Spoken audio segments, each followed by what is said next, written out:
कल एक YouTube पर किसी संपूर्णानंद का उद्बोधन चल रहा था। उनके उद्बोधन में उनके द्वारा कुछ लोगों के संबंध में जो सत्ता में हैं या विपक्ष में हैं, वो गणेरिया शब्द का संबोधन किया जा रहा। सब गणेरिया है। संपूर्णानंद नाम है तो तुम तो कलंक के रूप हो। संपूर्णानंद का मतलब समझते हो? संपूर्ण आनंद, उसका बोध तुमको नहीं है। संपूर्णानंद तो एक ही हो चुका है, जो उत्तर प्रदेश शासन का मुख्यमंत्री था और वह इतिहासकार था, साहित्यकार था और उसके भीतर ज्ञान का प्राधान्य था। ये नकली संपूर्णानंद भारतीय संविधान की लाल रंग की पुस्तक अपने पास रखता है और भारतीय संविधान की रचना और उसके निर्माण के स्वरूप के संबंध में वह चर्चा करता है। भारत के संविधान को वह सुरक्षित करने की प्रतिज्ञा करता है और बाकी लोगों को गणेरिया कहता है। तुम्हारे पुरखे अगर ये गणेरिया न होते तो जाड़ों के दिनों में ठिठुर कर मर गए होते और तुम भी अगर अहीरों के दूध पर न पले होते तो तुम्हारा बचपन खड़ा नहीं हुआ होता। और जिस अवस्था में तुम हो उस अवस्था में तुम जीवंत नहीं रहते। भारत के संविधान की चर्चा करते हो कि मैं उसको बदलने या हटाने नहीं दूंगा, सत्याग्रह करूंगा गांधी की तरह। निसंदेह करना, लेकिन इतना ध्यान रखो कि भीमराव रामजी राव महार थे। क्या अम्बेडकर उपाधिधारी महाराष्ट्र में कोई अस्पृश्य वर्ग है? तुमको यह मालूम नहीं है कि जिस शिक्षक ने, कृष्णाजी अम्बेडकर ने, जो चित्पावन ब्राह्मण थे, उन्होंने भीमराव की प्रतिभा और उसके ज्ञान और बोध और उसकी उपेक्षा को देखते हुए अपनी उपाधि जो चित्पावन ब्राह्मण की थी भीमराव को दी और तब से भीमराव अम्बेडकर हुए। और राजा गायकवाड़ से संस्तुति कर विदेश शिक्षा के लिए उनकी छात्रवृत्ति पर भेजने वाला जो ब्राह्मण है, उसकी छाया क्या भीमराव के ऊपर नहीं है? जितने भी महापुरुष हुए हैं, उनमें कितनों के नाम जानते हो कि जिन्होंने अस्पृश्य वर्ग के लिए अपना संघर्ष नहीं किया? वे सभी वर्णों में विद्यमान थे। भीमराव अंबेडकर कुशल व्यक्ति और ज्ञान से पूर्ण, और उनके भीतर राष्ट्रीयता का भाव। वो योगेंद्रनाथ मंडल नहीं थे कि पद की लिप्सा में,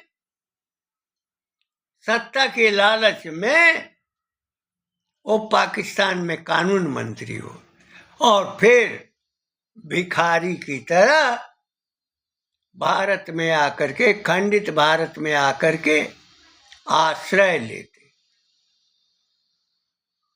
महर्षि वाल्मीकि भी तो भीमराव के ही वर्ण से आते हैं। उनका क्या महत्व है? उनकी क्या गरिमा है? उन्होंने क्या किया है? न जाने कितने वेदों की ऋचाएं, पुराणों के निर्माण, उपनिषदों के निर्माण और शास्त्रों की रचना करने वाले किस वर्ण के थे? क्या ये तुमको मालूम है? भारत की परंपरा में नाम को अंकित करने का प्राविधान नहीं रहा है। गोपालगंज के थावे में रहसु भगत का मंदिर है, जहां लाखों करोड़ों दर्शनार्थी रहसु भगत के चरणों में अपना शीश नवाते हैं, जिनके ब्रह्मांड को फोड़कर देवी निकली है। रहसु भगत क्या अस्पृश्य श्रेणी के, शूद्र कुल के नहीं थे? रविदास अगर सूर्यवंशी रहे हैं, राजा भगीरथ सूर्यवंशी थे, और सूर्यवंश की परंपरा रही है, तो रविदास भी अपना महत्व कम नहीं रखते। और रविदास के नाम पर ही जो समाज है वो अपनी पहचान बनाता है। रहसु भगत और रविदास, जिन्होंने जिस कालखंड में मंदिरों के घंटे घड़ियाल नहीं बजते थे, उस कालखंड में राम का नाम इतना फैलाया उसका इतना व्यापक प्रसार किया कि लोग जो वैदिक और पौराणिक प्रवाह है और जो महर्षि वाल्मीकि के रामायण और महर्षि वेद व्यास के श्रीमद् भागवत के आख्यानों को नाम के आधार पर जिंदा रखे।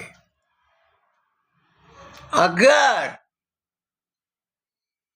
तुम्हारे भीतर संविधान का इतना मोह है जैसा राहुल के पास है, तो वह तो पूर्णतः सुरक्षित है। अगर उसमें बदलाव करने के कारक रहे हैं तो वे लोग रहे हैं जिन्होंने भारत को खंडित करने में सहयोग किया और कार्य किया और साथ ही संविधान के स्वरूप में बदलाव किया। जिस संविधान की तुम बार बार चर्चा कर रहे हो, क्या वह संविधान पौराणिक धारा में टिक पाएगा? क्या पाकिस्तान का संविधान जो जिन्ना के समय में या उसके बाद बना था, क्या वह मौजूद है? क्या वह संविधान अपने स्वरूप में है? और यह संविधान कब तक रहेगा? जब तक ये सनातन रहेगा, जब तक वैदिक परंपरा रहेगी, जब तक हमारी सांस्कृतिक धारा रहेगी, जब तक चेतना का प्रवाह होगा। सत्याग्रह कहाँ करोगे? 2 लात खाओगे, जिसको तुम गडेरिया बोले हो। गडेरिया की उच्चता को तुम नहीं समझते हो और तुम्हारे भीतर संपूर्णानंद नाम है और अपने को बहुत ज्ञानी समझते हो। जिस संविधान की बात कर रहे हो, वह संविधान कांग्रेस के शासनकाल में सैकड़ों बार बदल दिया गया है और संविधान के लिए सत्याग्रह करोगे। इतने सत्याग्रही हो, अरे तुम्हारा अस्तित्व ही नहीं रहेगा जब आक्रांता तुम्हारे पास आएंगे। नगरों का नाम बदला, तक्षशिला 6 महीने जला,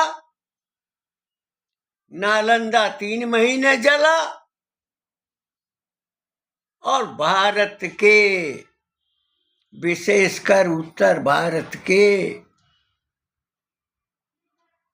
जो गुरुकुल थे वो जलाए गए, पुस्तकें जलाई गई। ट्रेवल्स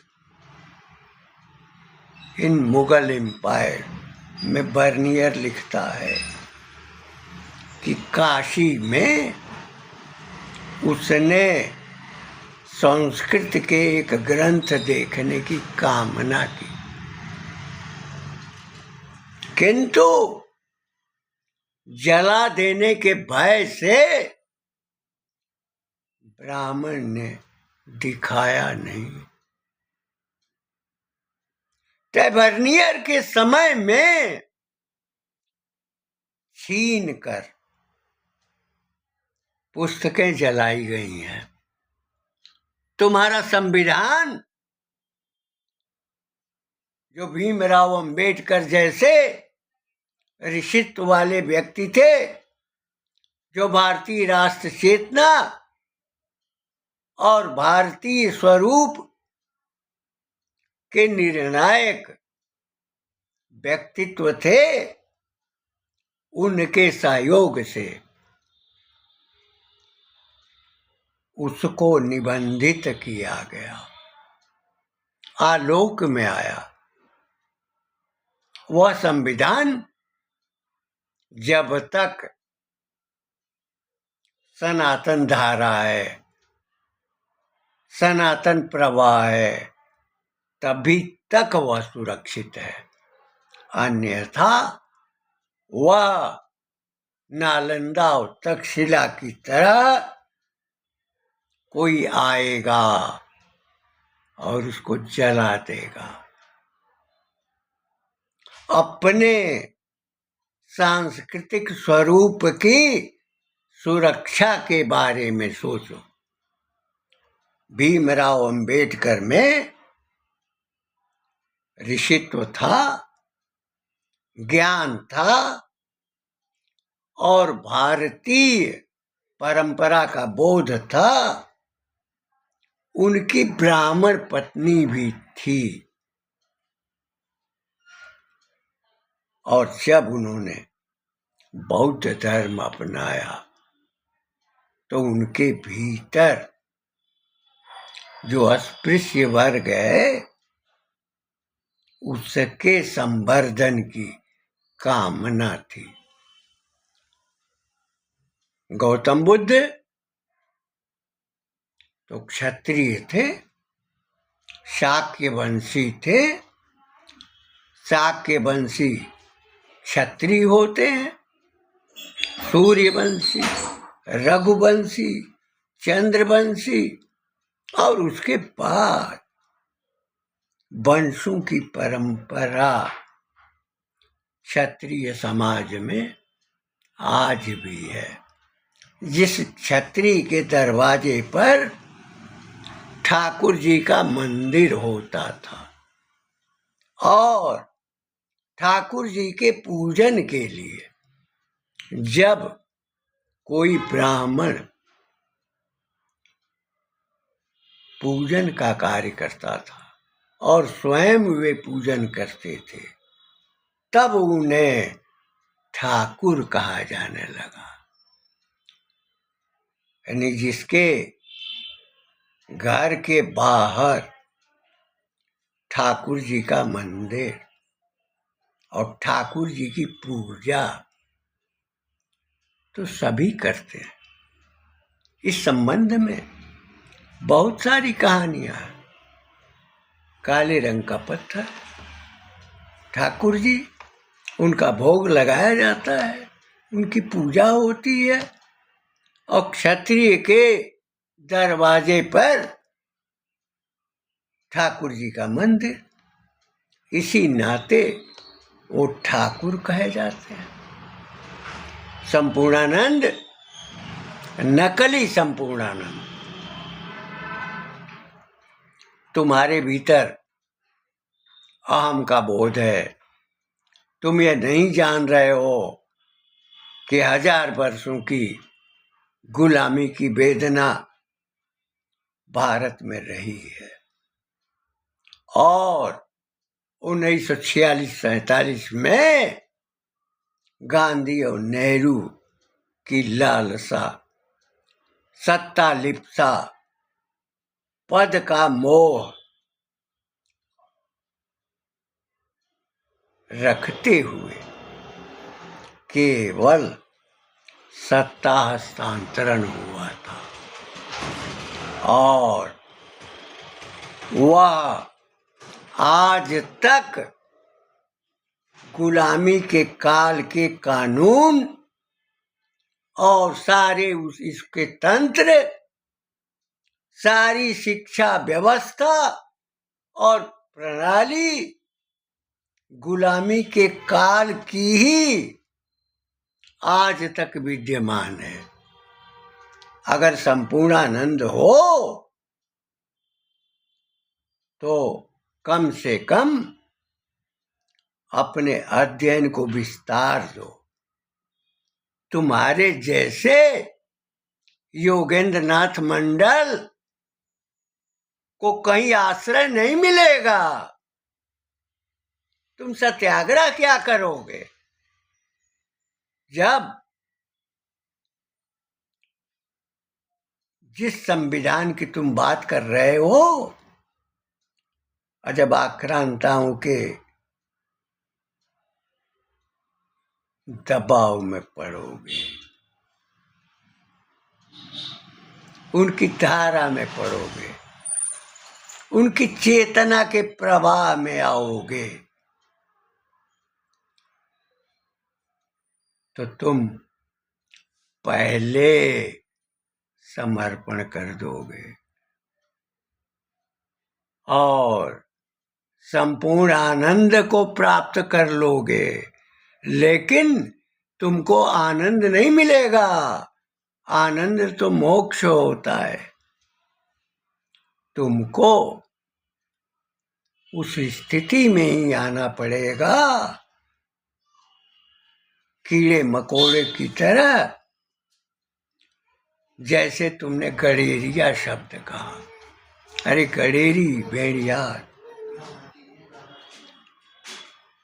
जिसने काशी में विश्वनाथ मंदिर का निर्माण करा, जिसने भारत के विभिन्न मंदिरों का पुनरुद्धारीकरण किया, उस महामहिम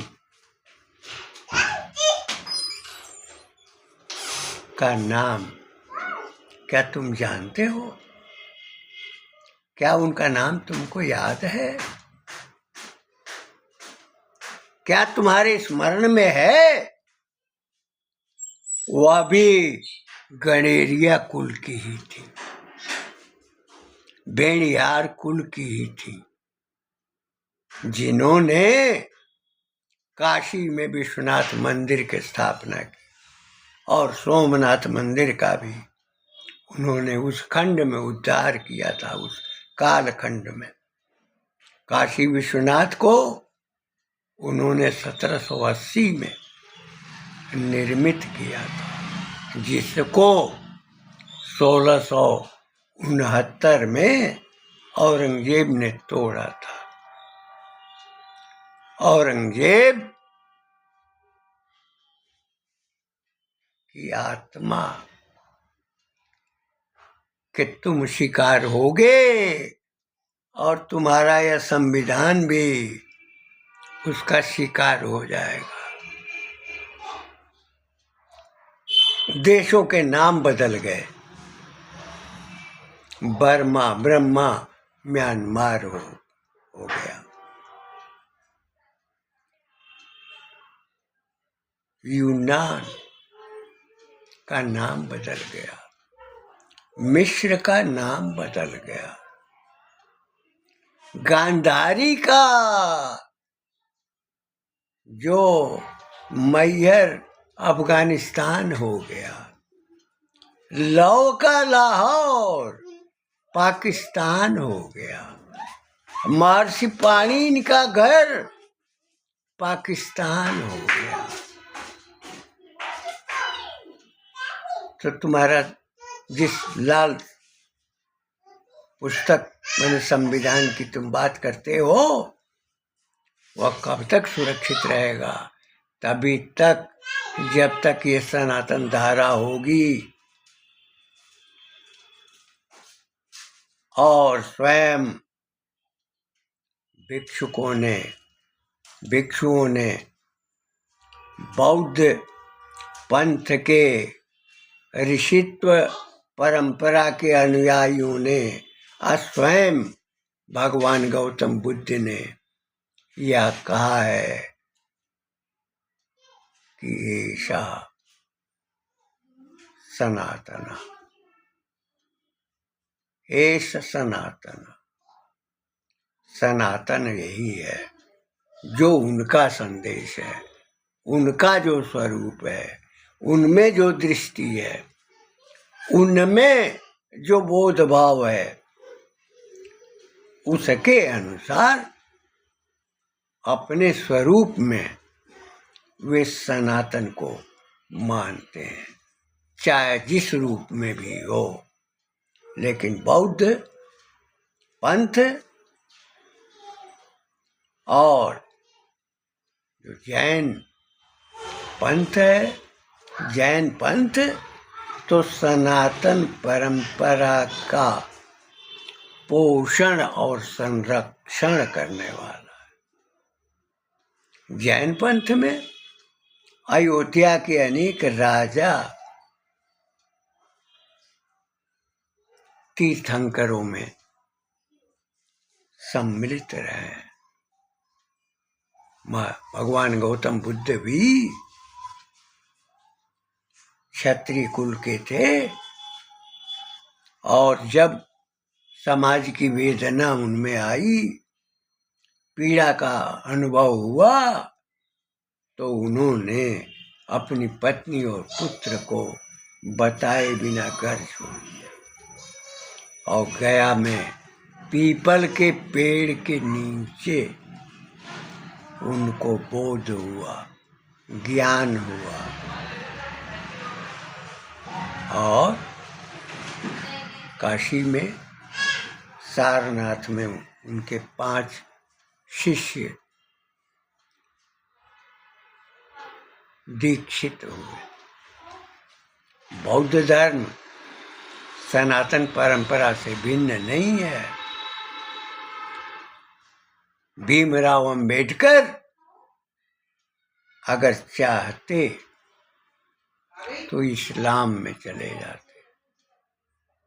योगेंद्रनाथ मंडल की तरह सत्ता की लालसा में, कानून मंत्री बनने की चाह में पाकिस्तान के साथ में न गए होते और अपने कुल के लोगों का नाश न किए होते।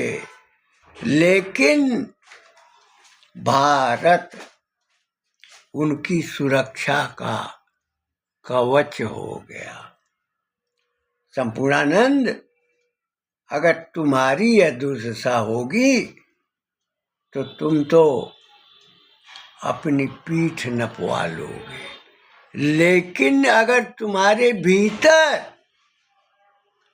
अगर शक्ति होगी, साहस होगा, तो किस देश में जाओगे?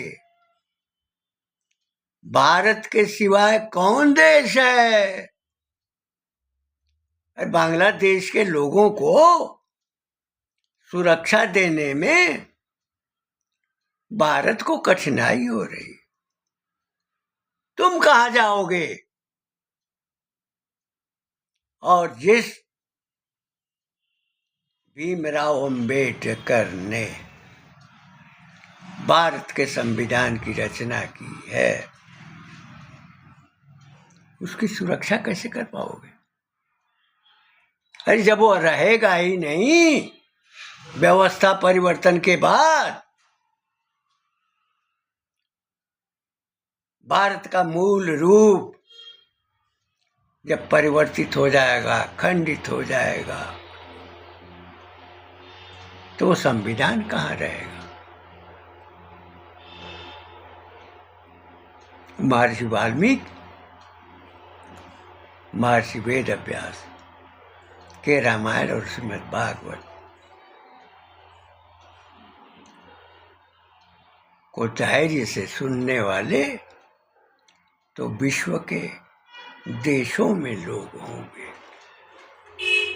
जो यूरोपीय परिवेश के हैं, उनकी कहानियों से परिचित हैं, उसके वैभव से वो संबंधित रहे। लेकिन तुम अपनी सोचो, संपूर्णानंद, भारत का संविधान, भारतीय जो परिवेश है, सनातन धारा है, सनातन का प्रवाह है, हमारी संस्कृति की धारा है और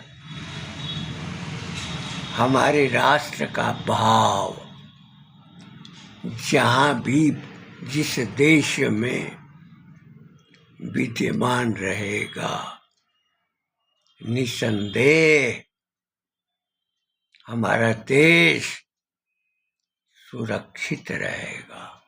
अगर देश सुरक्षित रहेगा तो लोकतंत्र विद्यमान रहेगा, और जब तक लोकतंत्र विद्यमान रहेगा तब तक भीमराव अंबेडकर के द्वारा निबंधित भारत का संविधान भी बना रहेगा। लेकिन कब तक विचार करना, अपने ज्ञान की शेखी मत बगाड़ना। अहिल्याबाई होलकर को याद रखना, वो अभी गणेरिया थी, गणेरिया बिरादरी की आती थी, और जिस अहिल्याबाई होलकर ने सनातन के ध्वज को अखिल भारतवर्ष में, आर्यावर्त में, उत्तर से दक्षिण तक उसको प्रसारित किया, वह किसी से भी श्रेष्ठ और पूजनीय है।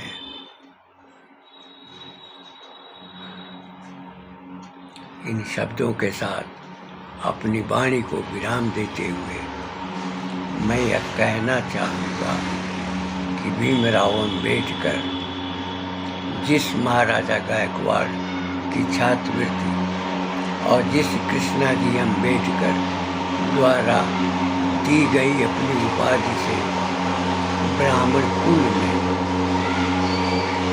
आए, निसंदेह उन्होंने भारतवर्ष की जो वैधानिक धारा है उसमें